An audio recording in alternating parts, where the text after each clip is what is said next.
Welcome to the Ask Coach Mac podcast, where coaches from around the world get their strength and conditioning questions answered. What's up, guys? Rob McKeefery here, and welcome to episode number 44 of Ask Coach Mac. Thank you so much for joining me today. We have a great question from Ben, but before we get to that, I want to thank today's sponsor, Iron Grip. If you're in the market for plates or dumbbells, these are my go-to guys. I've put Iron Grip plates and dumbbells in 3 facilities, including my own garage where my family and I work out. I've had nothing but positive experiences with them and love the fact that they're manufactured in the U.S. For more information, go to irongrip.com, follow them on Twitter, or call Chris DeSanto at 509-230-3124. All right, here's today's question from Ben.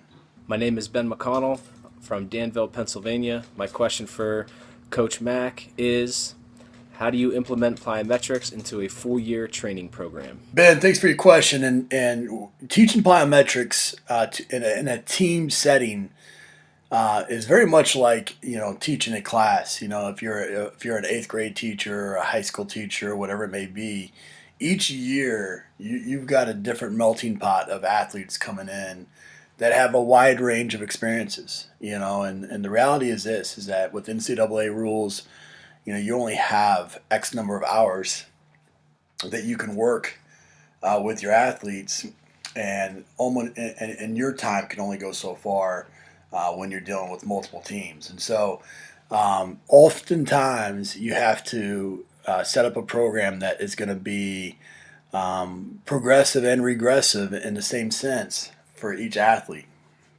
and very rarely do you get that opportunity to work with an athlete in a one-on-one type of setting.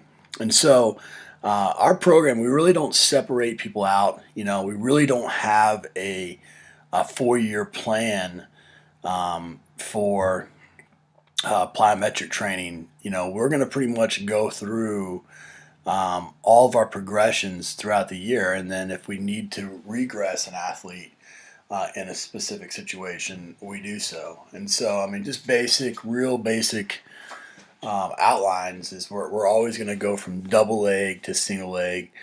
We're going to go from simple, plyometrics to more complex, and typically we're going to get done. We're going to start in December in our 8-week program, hitting at about 100 reps a week and progressing to about 200 reps throughout December, and then we'll start in June and July, and we'll go from about 150, 200 reps to 300, 400 reps over the course of the summer. And again, there'll be a combination of hops and skips and bounds in that, and we'll progress from, like I said, simple to complex and from double to single. I think the other thing that we do, and that's done on our speed days as part of our conditioning.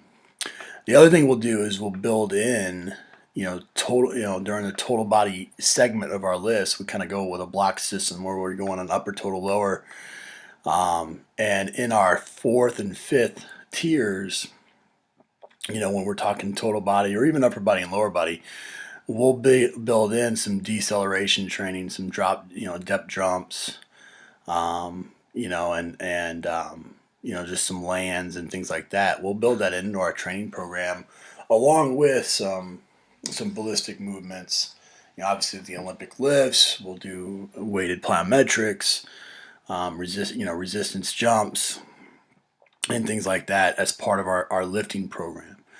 And I think it's important to remember that, any kind of plyometric, any type of Olympic lift, any type of a ballistic type of movement is going to be more stress on the body than a non-ballistic, movement.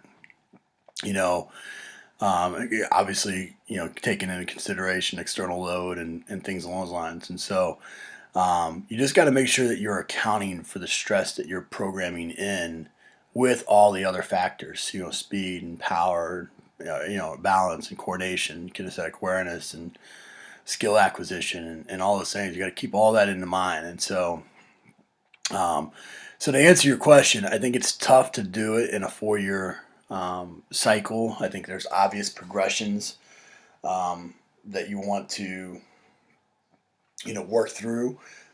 Most of those center around, going from double to single leg and from simple to complex. And then there's an obvious progression in the number of reps that you can do, and what an athlete can handle. And so you might manipulate the set rep schemes for athletes based off their proficiency. But for the most part, depending on where you're at, if you're dealing with, even high school or collegiate athletes, or definitely professional athletes, they're prepared well enough to be able to handle the movements. You just have to be able to, to teach them and then correct form and all those things. And so, Ben, I hope that answers your question. Would love to hear what everyone else thinks. Use the hashtag AskCoachMac44 to continue the discussion over on Twitter. Thanks for the question. I want to encourage everyone else, and if you have a question that you'd like to potentially be featured on the show, head over to AskCoachMac.com. There you can ask your question by hitting the record button at the bottom of the page. Thank you so much. I appreciate you guys for listening. Here's a quote to finish off the day by Alan Lakin. Planning is bringing the future into the present so that you can do something about it now. Take care, guys. I'll see you in the next episode of Ask Coach Mac. Bye for now.